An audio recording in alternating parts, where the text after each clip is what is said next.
Now we're going to take our icing that I have already made into packets. And I think we've talked about packets before if you're a regular YummyArts viewer. But if you haven't, I'll review it one more time really quick. Basically, this is regular plastic wrap. And you take a piece of plastic wrap about the size of a piece of paper, about 8.5 by 11. Doesn't have to be perfect. Put a blob of icing in, then cover it over and roll it up and twist the ends. And just fold them under. You can make up all your frosting this way, and you have it all ready to go in a baggie when you're ready to do your cake. So the cool thing is you have no cleanup because it's all in here already. And if you store this in your refrigerator, you can look in your refrigerator and go, well, I have yellow, orange, and green, and white, so I don't need to make that already. So you don't have to look at all the little 5,000 little containers in your refrigerator.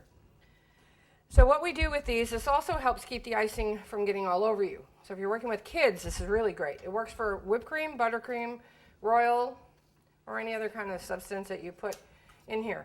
You're going to cut this off even with the top of the icing. So you're going to cut off just a teeny bit of the icing so that you have a good size opening. So you can see the frosting coming out. And then you're going to put this in your bag, the whole plastic wrap. Don't take it out. Leave it in there. And we'll show you later why. We're going to cover over the bag.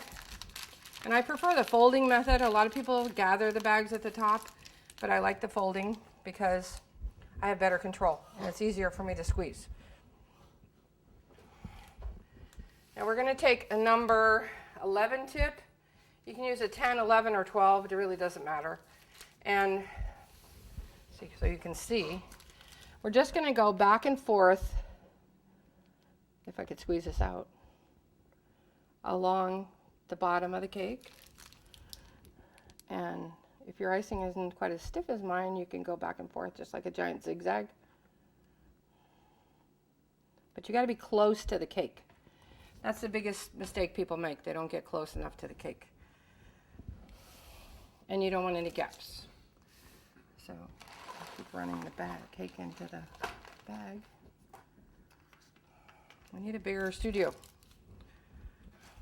Can I ask a quick question? Sure. What's a quick question? Would gum paste soften if you frost over it? My guess is yes. But I haven't tried that, so I don't know for sure. Okay. And how long will that store safely? You can freeze this if you want, and you could keep it for several weeks. If you don't want to freeze it, I would probably do it maybe Monday for Thursday. Keep it in the refrigerator. So we've just gone zigzag back and forth. And on the top, same thing.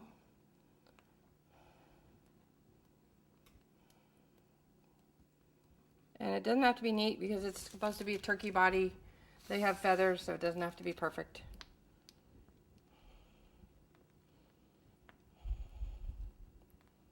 Now when I'm doing this side, I'm going all the way back over here because I didn't go quite down the middle, but it won't really matter when we're done. So this is the don't be nervous cake, just get the icing on there. And yes, you could do this with a spatula, but it's actually a lot harder to do it with a spatula. Because then the cake starts to tear and separate.